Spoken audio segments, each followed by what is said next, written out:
This is a one-speaker meeting, and would you please welcome our speaker tonight, Jack.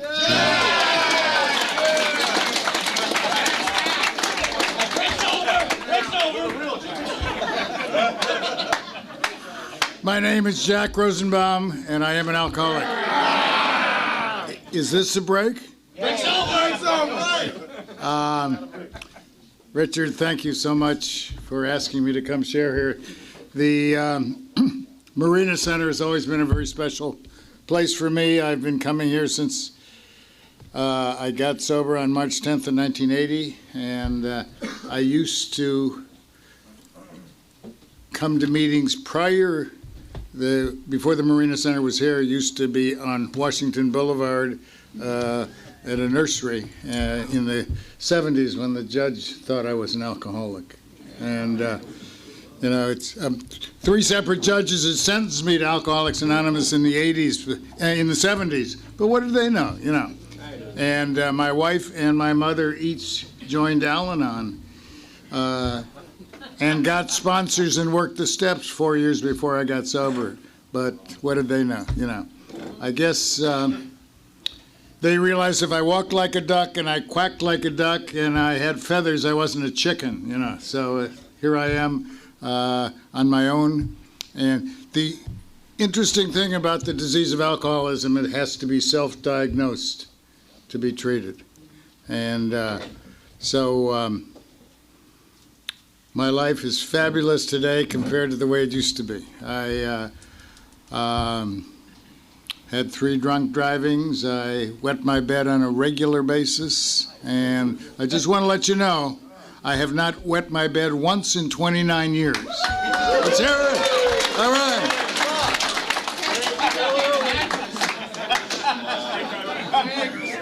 May not sound like a big deal to you guys, but to the dog and cat that sometimes jump up in my bed, they appreciate it, you know.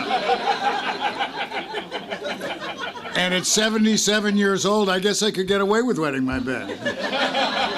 Soon. I haven't tried any crack cocaine yet either, you know. So who knows what, we're here today, and a friend of mine said, you know, I told him it's great to be on the right side of the dirt. And he said it's far better to be seen than to be viewed. So I'm glad to be able to be seen tonight. As I say, I got here on March 10th of 1980. I had reached my bottom, and basically my life was over. And a new life was beginning that is beyond my fondest expectations. I had no idea how good each day really could be. I really haven't had any bad days in sobriety. I've had some moments that I've gotten closer to God than other moments, you know, and I was 12-stepped by a gentleman I've known since I was 4 years old. We went all the way through school together, and my dad had called him before they were going to do intervention on me. He said, let me try one last thing, and he called me, and we met, and I went to my first meeting that I volunteered to go to on that night, March 10th, and sitting there that first night, I'd never once considered the possibility they might even have any trouble with alcohol. Some days a little bad luck, and some days more bad luck than others. But I'd never once ever considered the possibility that there was something different about my drinking. And just sitting there that first night, in that first meeting at Hollywood and Gardner up here, an 8 o'clock meeting on a Monday night. And I just came to the conclusion, schmuck, you can't drink. A schmuck, that's a guy who gets out of the shower to take a leak. That's a schmuck. And I just came to the realization that I couldn't drink anymore. And I'd never believed in any power other than myself, or certainly not greater than myself. And they said, Jack, all you got to know about God is who he isn't. It ain't you. And as soon as I realized I wasn't in charge, sitting there that first night, I felt a power the same power I feel here tonight, the power of love, the power of one drunk reaching out to another drunk so that together, with God's help, we don't have to pick up the first one. I was just telling Daniel that he and I are just as close to getting loaded. All it's going to take is the first one. And congratulations on your 90 days. That's cool. And, you know, if we're sober today, that seems to tie the record today. That, you know, I'd lost every single element of self-respect, as I said, that I ever had for myself. And I've gained that back one day at a time by simply surrendering. Simply, you know, the dictionary says surrender is coming over to the winning side. Step 1 in the 12 and 12 starts off, who cares to admit complete defeat? Practically no one, of course. And it says, why this absolute insistence upon powerlessness? It says, why else would we practice these steps? Why else would we go to God? Why else would we get out of ourselves if we were, but we become as desperate as the dying can be. And so nobody else can dig my bottom for me in anything. And in every character defect, every shortcoming, every other obsession and compulsion, and I have a bunch, that I have to finally become sick and tired of being sick and tired. And the 12 and 12 suggests that pain is the touchstone of progress. Now, I've never made any changes in my life because things felt so good. So, you know, I kept saying to my sponsor, when shall I do my inventory? He said, when it gets painful enough not doing it, you'll do it. And, you know, Abraham Lincoln said, I always kid, that's one morning he and I were having breakfast, that we feel as good as we choose to feel. You have no effect over my feelings until I give you that power. And I've really learned that in Al-Anon. And I'm a grateful member of Al-Anon, in addition to being a member of Alcoholics Anonymous. And congratulations on your first birthday. That's huge. And I haven't been to a meeting either for quite a while, since noontime today. You know. And, so, hey, some of us are sicker than others, and I'm one of the others. And so sitting there that first night, after I realized that, you know, I just couldn't drink. And I just felt that power in that room, the same power I feel here tonight, the power of love, the power of God, the power of one drunk reaching out to another drunk, so that together we, the very first word of the 12 steps is we,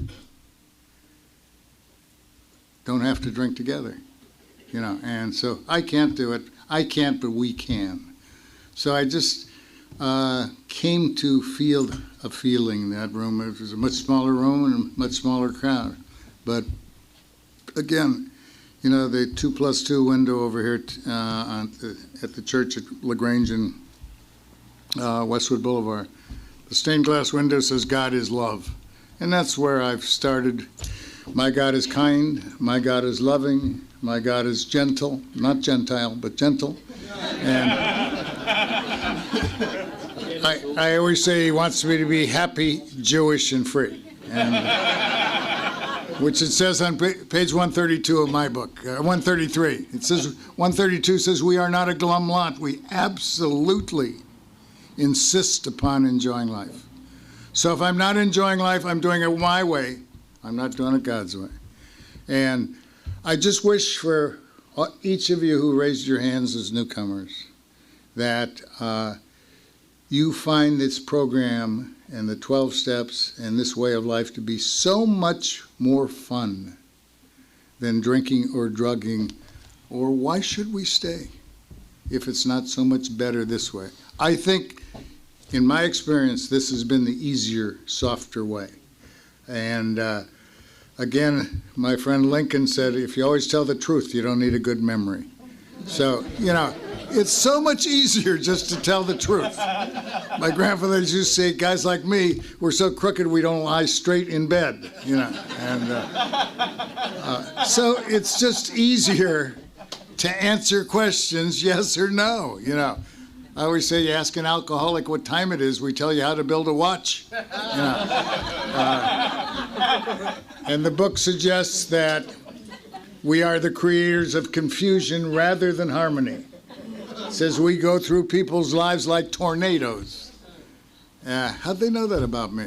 They never met me, and they knew all about me. See, that's what gave me a lot of hope when I started reading the book. I read the doctor's opinion and realized that I have a disease centered in the mind, that I'm bodily and mentally different from my fellows. And there's a whole chapter talking about the disease aspect, that the first one sets off this phenomenon of craving, that I have an obsession of the mind combined with an allergy of my body. Now, I can relate to that because that's what my experience showed. In the foreword to the first edition, that said, we first hundreds sober members of Alcoholics Anonymous who have recovered from, it does not say are recovering, have recovered from a seemingly hopeless state of mind and body. It says the main purpose of this book is to show you precisely how we have recovered. So, wow, it gave me a lot of hope. I have a disease, and I can arrest that disease. I can be recovered one day at a time, one moment at a time. And I don't get loaded tomorrow, I get loaded now. And all that counts is right now, right here now. And it's better this way, it's easier this way. And sitting there that first night, feeling that power in that room. Again, as I say, the same power I feel here tonight. And I just kind of decided, geez, I'm going to hang with you guys. I kind of did the third step, made a decision to turn my will and my life over to the care of God. It doesn't say over to God, it says over to his care. And you guys seemed to be keeping your beds dry, and I wasn't. So what did I have to lose, except a wet bed? So I made a decision to come hang with you guys and do it your way, and start changing. And nothing changes, nothing changes. So that's all recovery's about. If I had to sum up recovery in one word, it would be change. And my way sucked, and this way doesn't seem to. It's easier and softer this way. And on page 64, right after the third step prayer on page 63, it says that the third step will have little permanent effect unless at once followed by an inventory. My at once happened to be 8 months later, and I always say it took me 8 months and 2 hours to do an inventory. 8 hours to put it off, and 2 hours to do it. Now I call your attention to page 13, lucky 13 in the big book. Tells how Bill Wilson worked all the steps of recovery the 2 days he was in the hospital. That's the way I like to work the steps with people, is to work them. I believe once I've worked each step, I continue to work every step each day of my life, or I'm not going to stay sober. So the inventory talks about, you know, if a business doesn't take stock of the outdated merchandise and get rid of it, they're going to go out of business. It says we set down on paper our resentments, people, institutions, and principles. It says real or fancied. Now, we wouldn't quite use the word fancied today, real or perceived. You know, if I think you've harmed me, it hurts me just as much as if you really have harmed me. And Clancy always says that the steps are meant to do for us slowly what alcohol did for us quickly, change our perception. And he always says when we take a drink, it hits and wow, the world goes from black and white to color. It doesn't happen to those other people. I used to say to my wife, would you like another glass of wine? She said, no, I don't think I'll finish this one. I'm starting to feel it. So, of course, I would finish it for her, you know. And So that we are bodily and mentally different from our fellows, the book says, and I can relate to that. And but it says our disease is more centered in our mind than in our body. Sometimes it's a long distance from my head to my heart, and God is in my heart and in my gut. So if I start thinking, gee, maybe I shouldn't do something. I shouldn't. The only people in my experience who have ever gotten a DUI are alcoholics. The only people who ever have taken the 20 questions are alcoholics. Who else might think they would be? You know, if the thought enters my mind, I shouldn't do something, I shouldn't.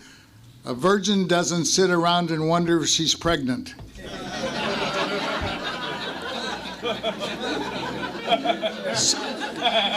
So I set down on paper the people, the institutions, and the principles that I resented. And it shows on page 65, 3 columns. It then goes on to explain about the 4th column on page 67. First 3 columns, who do I resent, what's the cause, and how does it affect me? First example, I resent Mr. Brown. Why? Because his attentions to my wife affects my self-esteem, my sex relations, puts in brackets fear.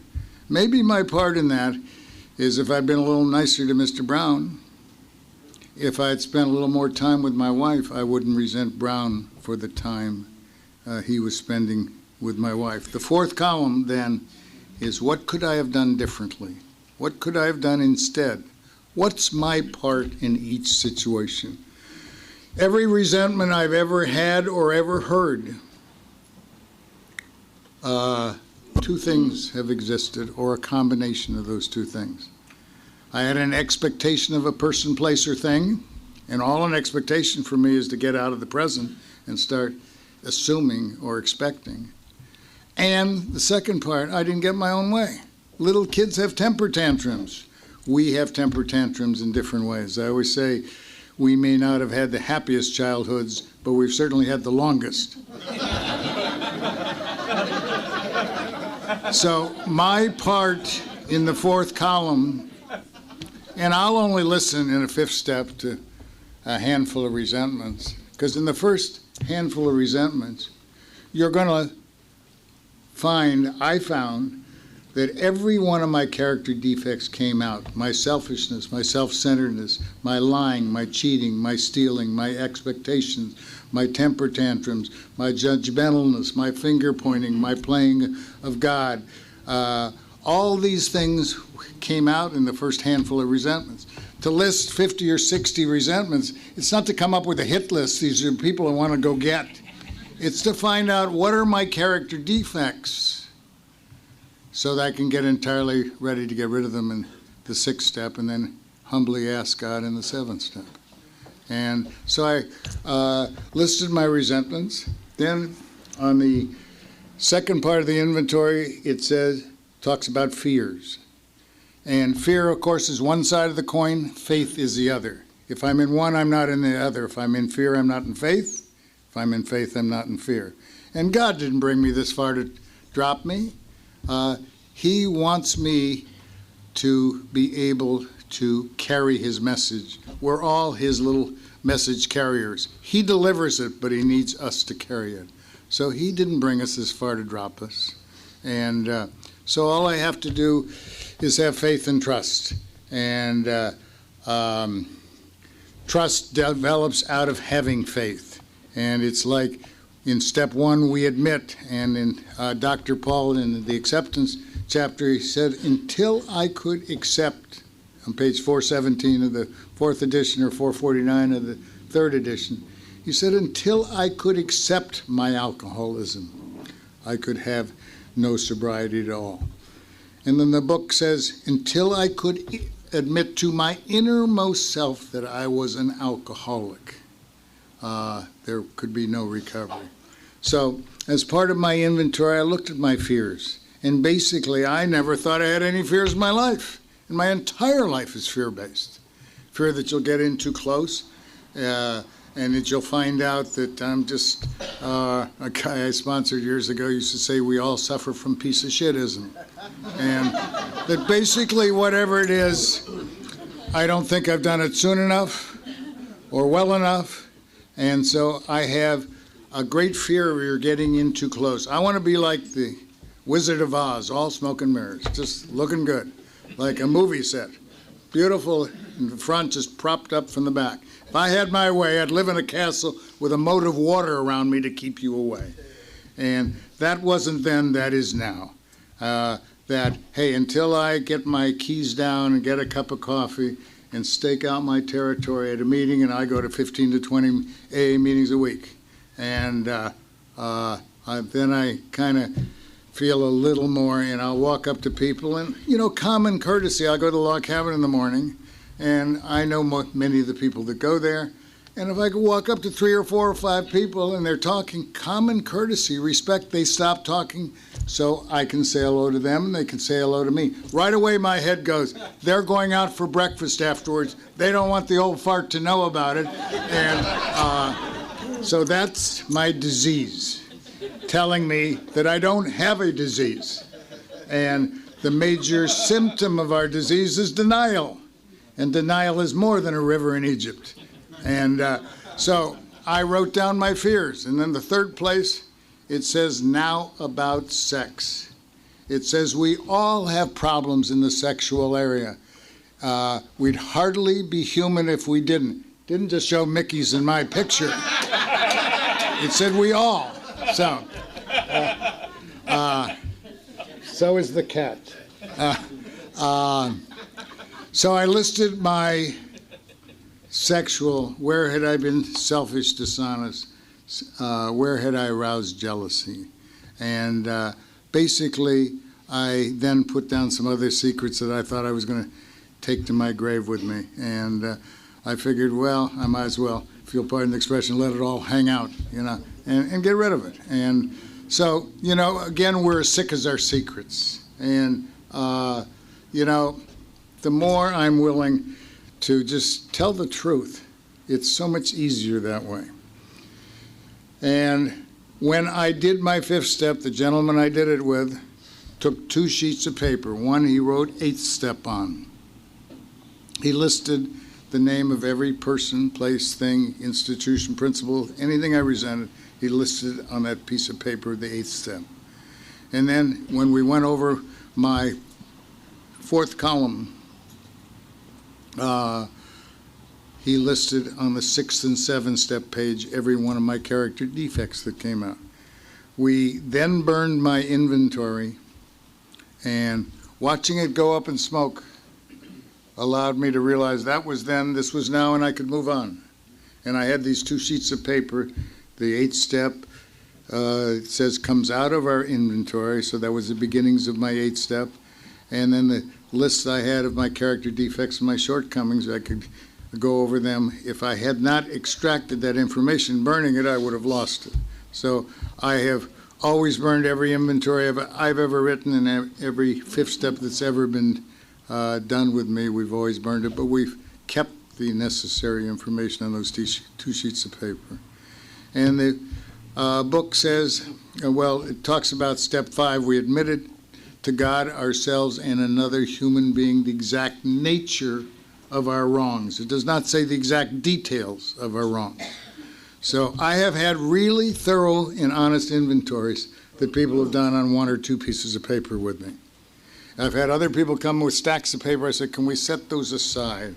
And can we get 1 or 2 pieces of paper and just list your resentments and your fears and your sex? And again, it says the exact nature, not the exact details. And on page 75, it gives us the 5th step promises. It talks about the 5th step. It says, we go to it, illuminating every twist of character, every dark cranny of the past. Once we have taken this step, withholding nothing, there's 8 promises there. We are delighted. We can look the world in the eye. Our fears fall from us. We begin to feel the nearness of our Creator. We may have been we're now on the broad highway, walking hand in hand with the spirit of the universe.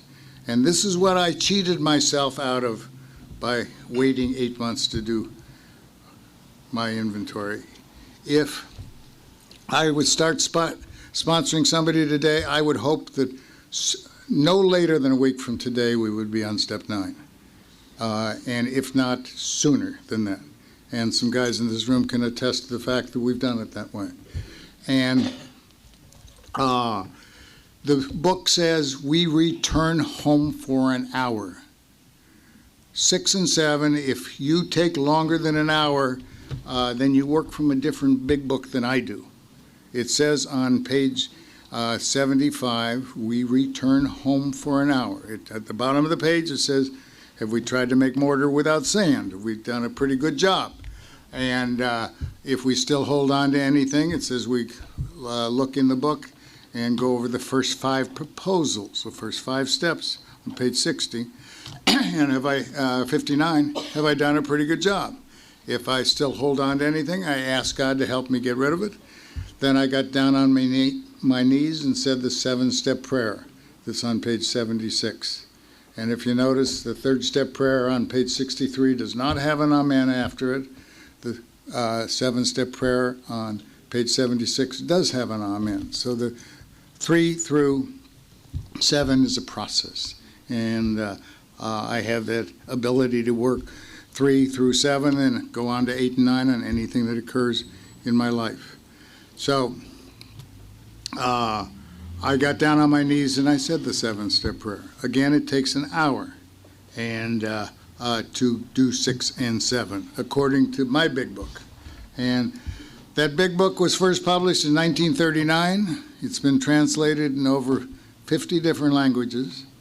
Is the basis of over 400 12-step programs. Not one single word has been changed in the first 164 pages. And it's the 2nd largest selling print in the history of the world, only to the Holy Bible, which has been around a little longer. So they told me just to read the black in the book. They said there was nothing that I had to analyze or try to figure out. So they did suggest for me that I put a little window glass on my belly button so when my head was up my butt I could see out. You know. And they really babied us newcomers then and treated us with kid gloves, you know. And so the 8 steps is we made a list of all persons we'd harmed and became willing to make amends to them all. So I read through in the big book and in the 12 and 12 about what kinds of harm I've done to people. And, you know, I was harmed myself the most. I have always put myself at the top of the list for making amends, because the person I think I've harmed the most in my life is myself. Sins of omission and sins of commission, just having not been there or been there and not been there, you know. And just plotting how could I get away from them and how, you know, my family. And so it's amend is to change. On the 9th step, it says we made direct amends to such people wherever, it doesn't say whenever, wherever possible, except when to do so would harm them or others.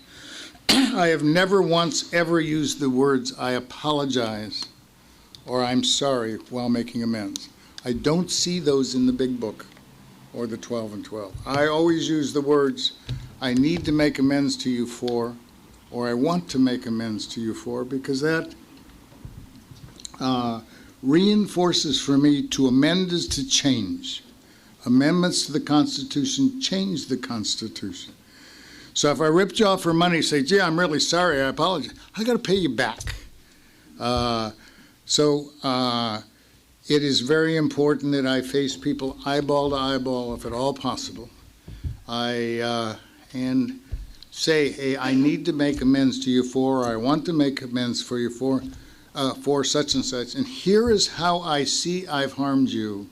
And then I always ask, how do you see it?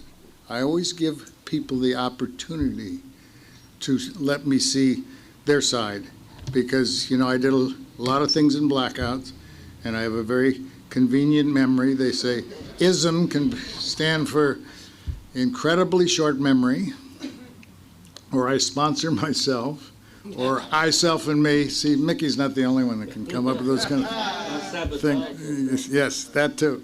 I sabotage myself. Both of us do. And so, hey, I basically face people eyeball to eyeball, and I amend and correct the situation. And then the 10th step gives me an opportunity to stay current, that to continue to take personal inventory, and when I'm wrong, promptly admit it. Now, the beautiful part about that is I'm chicken. I don't really like to clean up messes. So if I don't make the mess, I got to clean it up, So my behavior is changing. The road is narrowing, but the horizons are broadening. I become really square. I become the type of person I used to make fun of. And square is cool. I sleep a lot better at night. And I was visiting a guy I sponsored a while back at Kaiser Hospital, and I stormed past the front desk, didn't register, and get a badge like everybody else, because don't you know who I think I am?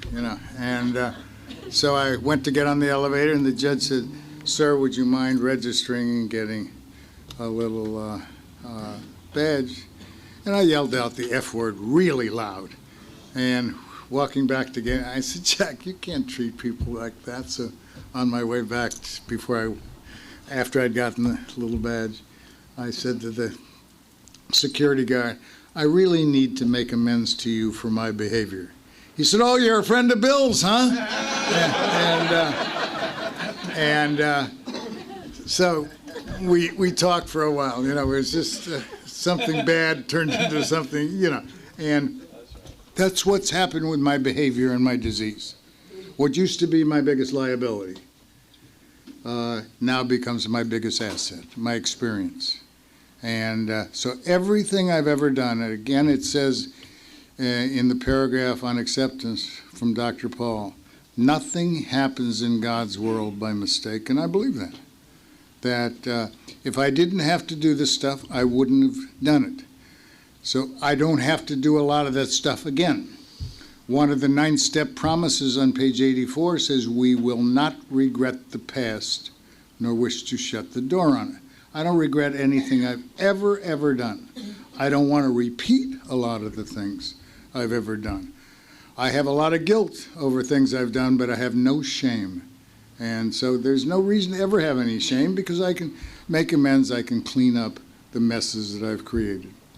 And the 11th step allows me to stay current with God. It says we sought through prayer and meditation, doesn't say medication, to improve our conscious contact with God, praying only for knowledge of His will for us and the power to carry that out. Now, I never say, "God, will you get so-and-so sober?" That's really kind of presumptuous of me to be telling God what to do. He's the higher power. He seems to know what He's doing, okay? I say, my God is kind, my God is loving, my God is forgiving, and my God's got a great sense of humor, the biggest middle finger in town. He'll screw around with me. Did you get the joke, Jack? In fact, they say when we finally meet him, he'll say, "Did you get the joke?" Page 149. Page 149 of the 12 and 12 talks about Middlefield Group Rule number 62, don't take yourself too damn seriously. So I got to be able to laugh at myself. Take life, take my sobriety, take working with others seriously. The top of page 20 says, nothing ensures, the top of page 20 says, our very lives as ex-problem drinkers depends upon our constant thought of others, not other alcoholics, others. And how can we help serve them? How can we help meet their needs? Page 89 says, nothing ensures immunity from the first drink more than intensive work with other alcoholics. This works when other measures fail. We can help when no one else can. So we've been given a special gift. to be able to share our experience, strength, and hope. And Chapter 7 suggests that we share in a general way what it was like, what happened, what it's like now. I've never once ever told anyone I sponsor what to do. How dare me start giving you instructions and managing your life if my life is unmanageable by me, which I truly know it is. I truly think that my life is far more unmanageable by me today than it was on March 9th in 1980 when I had my last drink. As I get further from my last drink, I want to start taking more and more credit, and I don't need to do that stuff. I need to do more. I went to 3 to 5 meetings a week. Now I go to sometimes 3 to 5 meetings a day. Okay? So I don't know how much hope that gives to the newcomers, but and the 12th step gives us the ultimate promise that we will have a spiritual awakening as the result of these steps. And we try to carry this message, not my message. This message is in the book of Alcoholics Anonymous. To alcoholics, and practice these principles in all our affairs. In my experience, and I've met with a lot of drunks, and I go to a lot of meetings, and I'm pretty involved in this program. I've never, ever seen one person ever relapse, ever, who's worked these 12 steps and continues to work these 12 steps. Practice these principles in all their affairs. If I had to sum up the principles in one word, it would be integrity. And if I just try and lead my life with integrity, it seems to work. And relapse is not part of recovery. Relapse is part of our disease. And thank God we're all here today sober. I love you all very much. Thanks.